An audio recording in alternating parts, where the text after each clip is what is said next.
बिस्मिल्लाहिर्रहमानिर्रहीम। अस्सलाम वालेकुम नादरीन, हमें इस कहानी के पेश नज़र अपना मुहासबा करना चाहिए कि हम मुनाफिक तो नहीं। एक मशहूर राइटर अपनी आप बीती इस तरह बयान करते हैं कि एक एयरलाइन में एक खातून ने फ़्लाइट में सवार होते हुए अपना हाथ मेरी तरफ बढ़ा दिया। मैंने किताब बंद की और उसके साथ गर्मजोशी से हाथ मिलाया। खातून बुज़ुर्ग थी, जबकि उसकी उम्र 60 और 70 के दरमियान होगी। वो शक्ल से बड़ी पढ़ी लिखी और समझदार दिखाई देती थी। उन्होंने किताब की तरफ इशारा किया और पूछा, क्या ये अरबी की किताब है? मैंने मुस्कुरा कर जवाब दिया, नहीं, ये उर्दू की किताब है। वो मुस्कुराई और अपना हाथ मेरी तरफ बढ़ाया और कुछ देर बाद बोली, क्या तुम पाकिस्तानी हो? मैंने गर्मजोशी से जवाब दिया, जी जी बिल्कुल, मैं पाकिस्तानी हूँ। ये सुनकर वो हकीकत में बहुत खुश हुई। फ़्लाइट काफ़ी लंबी थी, चनाचे हम काफ़ी देर तक गुफ्तगू करते रहे।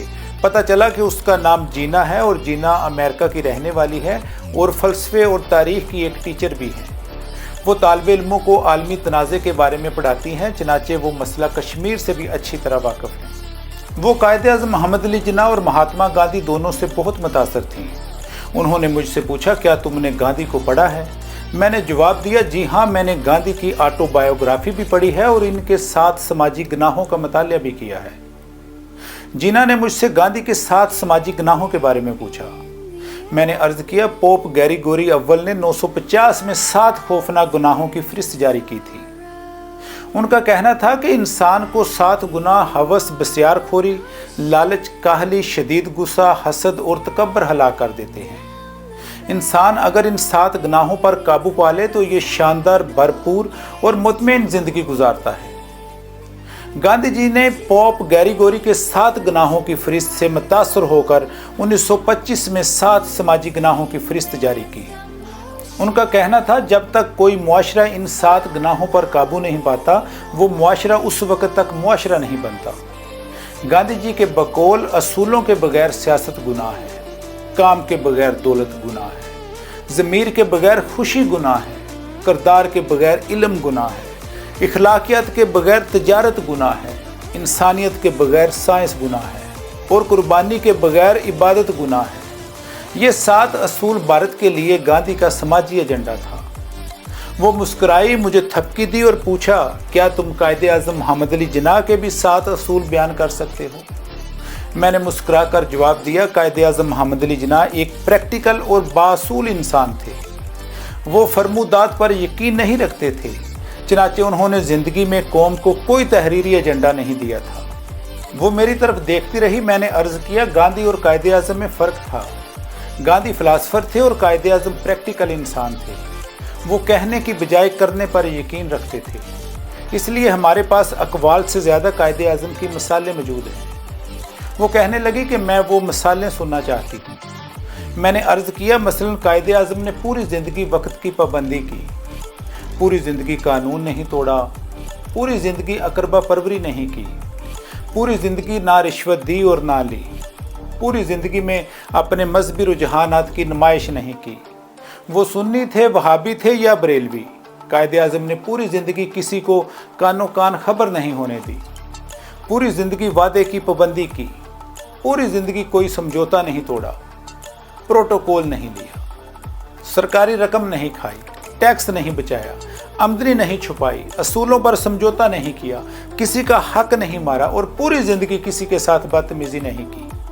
वो मुस्कुराकर बोली, वेल डन, आप ठीक कह रहे हैं। वो हकीकत में बहुत शानदार और बासूल इंसान थे। मैं उनसे बहुत ज़्यादा इंस्पायर हूँ। वो रुकी और फिर आहिस्ता से बोली, मैं अगर आपसे मज़ीद सवाल पूछ लूँ तो आप माइंड तो नहीं करेंगे? मैंने मुस्कुराकर जवाब दिया, नहीं, ज़रूर पूछें। वो बोली, क्या आप कायद-ए-आज़म से मोहब्बत करते हैं? मैंने फ़ौरन जवाब दिया, दिलो जान से। उसने कहा, फिर आप बताइए कि आप में कायद-ए-आज़म की कौन कौन सी खूबी मौजूद है? मेरे लिए ये सवाल गैर मुतवक्को था। मैं बहुत परेशान हो गया और मैं परेशानी में दाएं बाएं देखने लगा। वो समझ गई और आहिस्ता आवाज़ में बोली, आप ये छोड़ दें, आप सिर्फ ये बताएं आपकी कौम ने अपने कायद की कौन कौन सी खूबी को अपनी ज़ात का हिस्सा बनाया। मैं मज़ीद शर्मिंदा हो गया, मेरे माथे पर पसीना आ गया। वो मुस्कुराकर बोली, मैं तारीख़ की उस्ताद हूँ, मैं इस्लाम से भी इंस्पायर हूँ, मैं आधी इस्लामी दुनिया देख चुकी हूँ। आप मुसलमान दो अमली मुनाफिकत का शिकार हैं। आप लोग हमेशा नबी को अपना हीरो मानते हैं, लेकिन जब अमल की बारी आती है तो आप उनकी कोई एक खूबी भी अडॉप्ट नहीं करते। आप में अपने आइडियल्स की कोई खूबी नज़र नहीं आती। आप लोग कायद-ए-आज़म जैसी शख्सियात के बारे में भी ऐसे तर्ज अमल का शिकार हैं। आप लोगों ने कायद-ए-आज़म को नोट पर छाप दिया। आप हर फोरम पर उनकी इज्जत भी करते हैं और आप उनके लिए लड़ने मरने के लिए तैयार भी हो जाते हैं, लेकिन जब उन जैसा बनने की बारी आती है तो आप दाएं बाएं देखने लगते हैं। चनाचे मेरा मशवरा है, अगर आप इस्लाम को फैलाना चाहते हैं तो अपने नबी जैसी आदतें अपना लें, और अगर आप पाकिस्तान को तरक्की याफ्ता देखना चाहते हैं तो कायद-ए-आज़म के असूलों पर अमल शुरू कर दें। आपका मुल्क यूरोप से आगे निकल जाएगा। मैं अपनी हर पहली क्लास में तालिब इल्मों से उनके आइडियल्स के बारे में पूछती हूँ। जब वो अपने अपने आइडियल्स बता देते हैं तो फिर मैं उनसे पूछती हूँ, आप वो खूबियाँ गिनवाएं जो आपने अपने आइडियल से मुतासर होकर अपनी ज़िंदगी में शामिल की। ज़्यादातर तालिब इल्मों का रद्द-ए-अमल आप जैसा होता है। मैं फिर उनको बताती हूँ, मैं उस वक़्त तक आपके आइडियल को आइडियल नहीं मानूंगी जब तक आपकी ज़िंदगी में उनकी कोई झलक नज़र नहीं आती। आप अगर दिल से अपने आइडियल्स को अपना आइडियल समझते हैं तो फिर आप में उनकी आदतें मौजूद होनी चाहिए, वरना आप मुनाफिक हैं। और मैंने ज़िंदगी में कभी किसी मुनाफिक को कभी मुतमईन और अच्छी ज़िंदगी गुजारते नहीं देखा। नादरीन, अगर आपको मेरी वीडियो अच्छी लगे तो मेरे चैनल को सब्सक्राइब करें, लाइक करें और कमेंट करें। नेक्स्ट वीडियो तक अल्लाह हाफिज़।